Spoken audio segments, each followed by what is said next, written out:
Nobody told you that crying in front of someone, even once, could become the thing you spend years apologizing for, not out loud. You never said sorry with your words, but you apologized with your silence, with the way you turned toward the window, with the laugh you forced right after, so they wouldn't have to feel uncomfortable with what they just saw, with the way you said, "I'm fine," before anyone even asked. You've been doing it so long, you don't even notice anymore. Something small happens. A song, a single line in a movie, a stranger's act of kindness you weren't expecting, and suddenly your throat tightens, your eyes betray you, and the most familiar feeling in the world rushes in, not the sadness, the shame that comes after it, the quiet voice that says, "Not again, not here, not in front of people." And here's the part that's going to stay with you, the part most people never get to hear. That shame, that voice, it was never yours to begin with. Someone gave it to you, a long time ago. When you were too young to know you could refuse it. There is a hidden psychology living inside people who cry easily. It has nothing to do with weakness, nothing to do with drama, nothing to do with being broken or difficult or too much to handle. It is something older and quieter and far more human than anything you've been led to believe about yourself. And by the time this ends, you won't just understand it, you'll recognize it in your bones. Like hearing your own name spoken in a language you forgot you knew. But before we get there, there's one thing I need you to understand first, because without this, nothing else will make sense. Let's go back to the beginning. When you were small, before you knew what the world expected of you, you felt everything with your entire body. A harsh word wasn't just a sound, it moved through you like a current. Someone's disappointment wasn't just an expression, it settled in your chest like a stone. You were tuned to frequencies others seemed to ignore, and for a while that was simply who you were. But somewhere along the way, you learned something. You learned that your emotions made other people uncomfortable. Maybe a parent got frustrated when you cried. Maybe a classroom laughed. Maybe you were told to be stronger, quieter, tougher. Maybe no one said anything at all. They just looked away. And that silence taught you something even words couldn't. It taught you that your feelings were too much. And so, piece by piece, you started building something. Not walls exactly. Walls are obvious, visible, easy to name. What you built was more like a glass room. From the inside, you could see everything. You could feel everything. But from the outside, you tried to look calm, composed together. You became very good at appearing fine. But the tears kept coming anyway. Because glass isn't enough to hold an ocean. Now here's where most people stop. They see the tears and they think, that's the whole story. But it isn't. Not even close. The real reason people cry easily goes much deeper than emotion. And most people never discover it. Here's what psychology tells us, and what most people miss entirely. People who cry easily aren't people who have lost control of their emotions. They're people who have an extraordinarily high level of emotional sensitivity, sometimes called high sensitivity or heightened limbic reactivity. Their nervous systems process emotional information more deeply, more thoroughly. What registers as a light breeze to someone else arrives to them as a full wind. This isn't metaphor. It's neuroscience. The amygdala, the part of the brain that processes emotional experience, is more easily activated in highly sensitive people, meaning their emotional responses aren't exaggerated, they're simply more honest, they feel what's actually there. The rest of the world has just learned to look away from it. But here's where it gets interesting. Because sensitivity alone doesn't explain the tears, there's something else underneath. Something that formed much earlier, in the spaces between the love you received and the love you needed. And we'll come back to that in just a moment, because what I'm about to tell you next might be the most important thing you hear in this entire video. Think about the child who cried and was held, who was told their feelings made sense, who was allowed to fall apart and then gently put back together. That child learned something essential. Emotions are safe. Emotions pass. Emotions don't destroy you. Now think about the child who cried and was told to stop, who was given silence when they needed comfort, who felt the weight of someone else's discomfort every time they expressed what was real. That child learned something different. They learned that emotions are dangerous. That feeling too much makes you a burden. That the safest thing to do is apologize for your own pain. And that second child, many of you watching this, didn't stop feeling. They just stopped trusting that it was okay to feel. Which means the feelings never really had anywhere to go. They collected. They deepened, and the slightest pressure, a kind word, a memory, a movie scene that looked too much like your own life, became the moment everything spilled over. Your tears weren't weakness. They were overflow from a vessel no one ever helped you empty. Stay with me, because this next part is where everything starts to shift. We need to talk about something that most people get completely wrong about sensitive souls. There's a common assumption that people who cry easily are crying about what's in front of them, the song, the movie, the argument, but that's rarely the full truth. What you're often crying about is something that lives beneath the surface, something older. When a kind gesture moves you to tears, you're not just responding to the gesture. You're responding to every time you needed kindness, and it didn't come. When you cry watching strangers help each other, you're feeling something about belonging, about connection, about a world you desperately want to believe in. When a certain song breaks you open at 2 a.m., it's because it found the part of you that's been waiting, without knowing it was waiting, for someone to understand exactly what you couldn't say. Your tears are not random. They are precise. They are pointing at something. And most people spend their entire lives never knowing what that something is.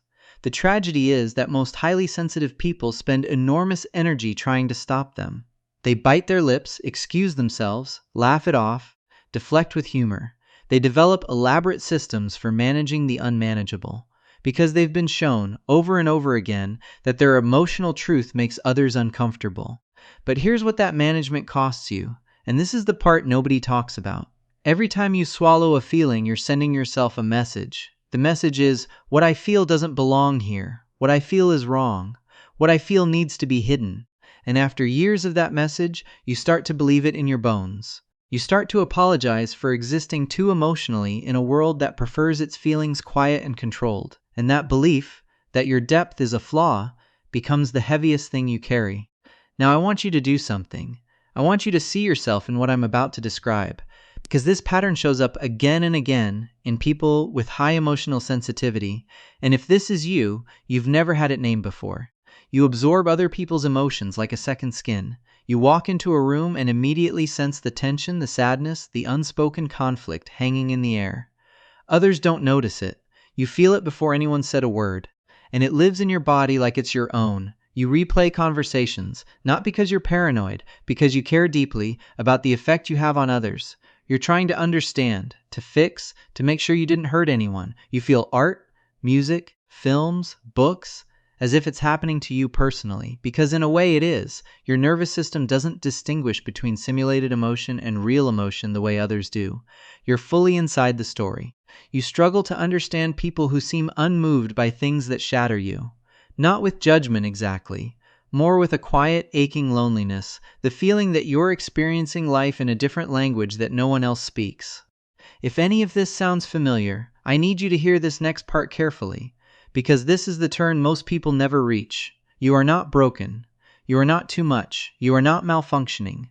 You are simply living with all of your nerve endings exposed, in a world that teaches people to numb them, and that is both your greatest pain and your most profound gift. Because here is what also lives inside highly sensitive people.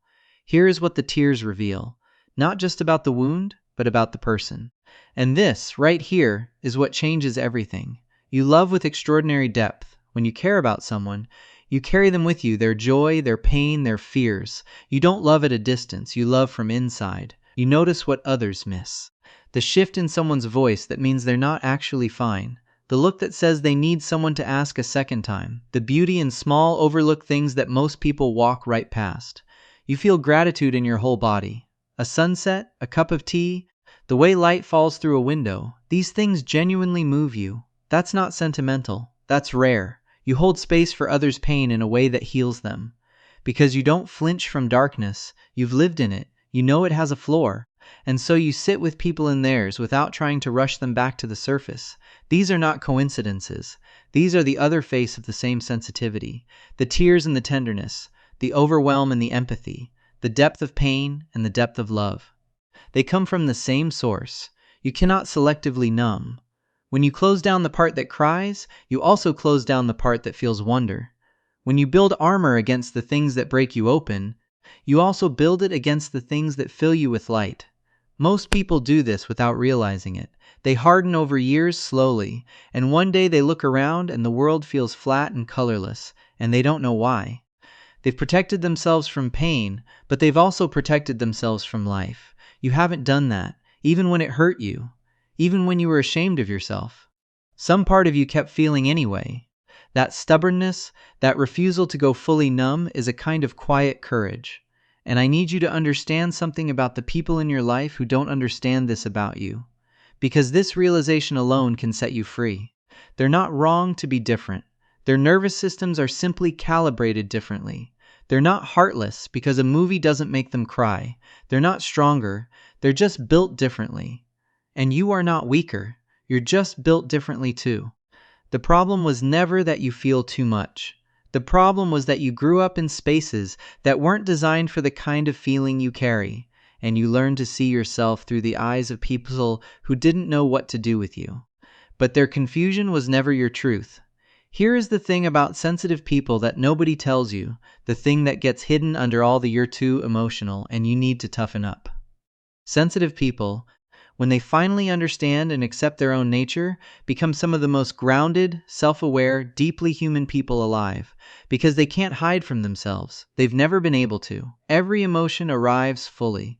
Every truth surfaces eventually. You cannot deceive a person who feels everything, including themselves. You've been living with an intensity that the world tried to convince you was a liability. But intensity, directed inward with understanding, becomes wisdom. Directed outward with intention, it becomes compassion that changes people. The kind of presence that makes someone feel, for the first time, truly seen. The kind of presence that makes someone feel safe enough to fall apart. Which is exactly what you were never given, and exactly what you've been giving others your whole life, even when you were barely holding yourself together. That says everything about who you are. There's one last thing, and it's the thing I most want you to carry with you when this ends. You've probably spent a long time trying to figure out how to cry less, how to feel less, how to take up less emotional space in a world that told you yours was excessive. Maybe the question was never about less. Maybe the question was always about understanding. Understanding that your tears are not a malfunction, they are a signal. They are your inner world pressing against the surface, asking to be witnessed. Not by the room. Not by the people who made you feel ashamed, but by you, just you. Asking yourself gently, what is this really about? What have I been carrying? What have I been waiting to let go of? Because here's what I know. The people who cry easily are the people who haven't given up on feeling alive in a world that makes it very tempting to go numb. And that, quietly, completely, is one of the most extraordinary things a person can be. You were never too much. You were just never truly understood until now.